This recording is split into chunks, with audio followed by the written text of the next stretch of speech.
اعوذ باللہ من الشیطان الرجیم، بسم اللہ الرحمن الرحیم۔ السلام علیکم ناظرین، آپ دیکھ رہے ہیں قرآنک اذکار یوٹیوب چینل اور میں ہوں آپ کا میزبان۔ آج کی اس ویڈیو میں وظائف کے سلسلے کو آگے بڑھاتے ہوئے میں آپ کو ایک ایسے مسئلے سے پریشانی اور اس پریشانی سے نجات کے لیے عمل بتا رہا ہوں۔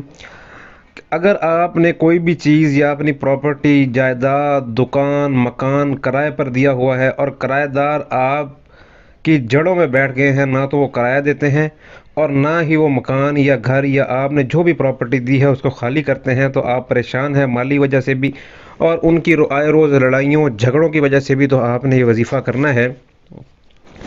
وظیفہ بالکل آسان ہے، شرط شرائط آپ پہلے بھی سن چکے ہیں، بالکل وہی ہے جو ہماری باقی ویڈیوز میں بتائی جاتی ہیں، کیونکہ بعض اوقات کرایہ دار اچھی فطرت کے نہیں ملتے، مکان یا دکان پر قبضہ کر لیتے ہیں، نہ کرایہ دیتے ہیں اور نہ خالی کرتے ہیں، یا کسی وراثت کی زمین پر دوسرے حصہ دار قبضہ کر لیتے ہیں اور حصہ نہیں دیتے۔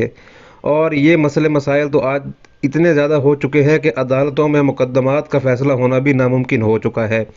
اب ایسے تمام حالات کو درست کرنے کے لیے اور اپنی ملکیت کی جائیداد کو دوسرے سے خالی کروانے کے لیے آپ نے یا مالک الملک کا ختم شریف 7 یوم تک چند آدمی اکٹھے مل کر 41,000 مرتبہ روزانہ پڑھنا ہے۔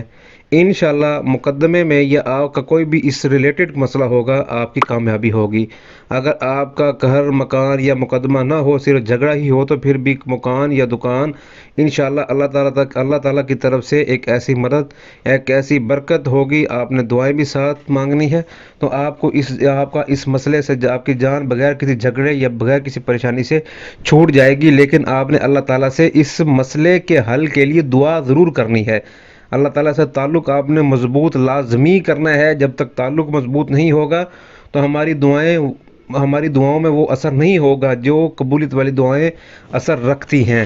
تو انشاءاللہ تعالیٰ العزیز اس وظیفے سے آپ کو بہت ساری مدد ملنے والی ہے، اس کو آپ نے بلا ناغہ کرنا ہے۔ اگر آپ کے اس کے علاوہ بھی مسائل ہوں تو ہم سے رابطہ کریں، ہمارا نمبر واٹس ایپ میں دیا گیا ہے۔ السلام علیکم۔